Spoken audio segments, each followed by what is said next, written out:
Hey guys, welcome back to another video. So today we're going to be talking about podcasts that I think would be amazing to listen to if you're an aspiring writer, or even if you're a reader who's just a bit more curious about the whole industry and the way people got their books published and all that. So let's just get into the video. So the first one that I want to talk about is Write or Die. This is a podcast which talks to individual authors about different struggles they had with getting their books published and just the overall backstory of how they got one of or their most famous book published. I honestly loved this one because this is the first one I ever really found. Like, it's just so good.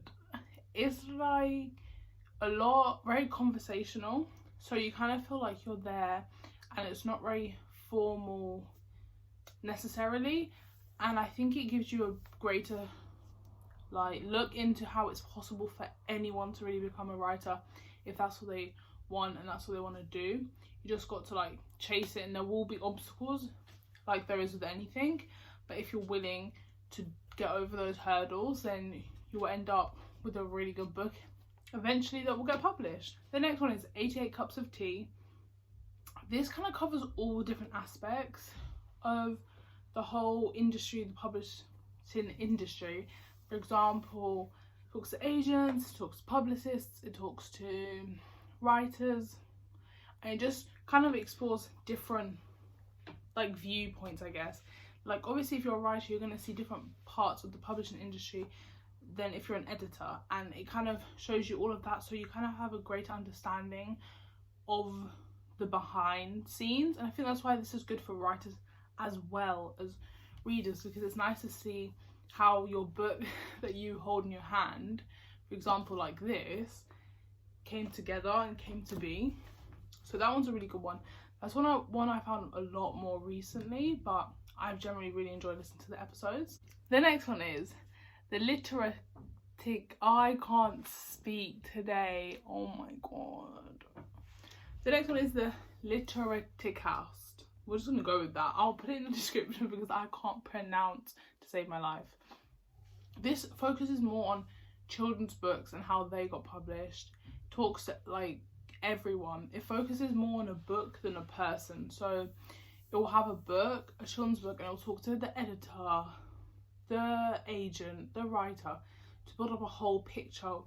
I think this is the one that does this the best out of all of them, just because it doesn't just focus on one person, because obviously one person doesn't make a book, but this is more aimed, I guess, if you're into the whole child writing, you want to write for children, that's what your sole goal is, or that's maybe what your current project is. I feel like this would be really inspiring for you, because obviously I think the way people go around children's books is very different from the way you go an adult mystery, for example.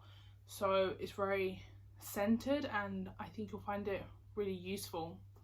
The next one is First Draft. Again, this talks about how being an artist, aka in this case a writer, affects the rest of your life. You're always going to look at the world a bit differently. I feel like a lot of writers, for example, when they're writing, they take inspiration from their lives. Obviously not directly, they're not going to be like, oh, I met Mary, and then in the book they're going to talk about Mary, you know what I mean? But you draw inspiration. I know a lot of writers that carry around notebooks and write everything down, and kind of their ideas come from all different types of life. For example, you could be sleeping and you'll have a dream, and then you'll write what happened in your dream, but not say this is what happened in my dream, if you know what I mean. Or you're walking on the street and you see someone, you're like, oh my gosh, they would make a really good character in my book. Those kind of things. And how when you put out your work, you're also putting out yourself to other people, and opening yourself, I guess, to judgment, and allowing people to be like, really? So it kind of investigates that more, rather than talking about the necessary works that the people have done. And the last one is called Print Run, and this one focuses less on the whole writer and what they've published and what they've achieved, and more about the whole publication industry, the editors, the publicists, the marketing, all those different things that make up what we know to be publication.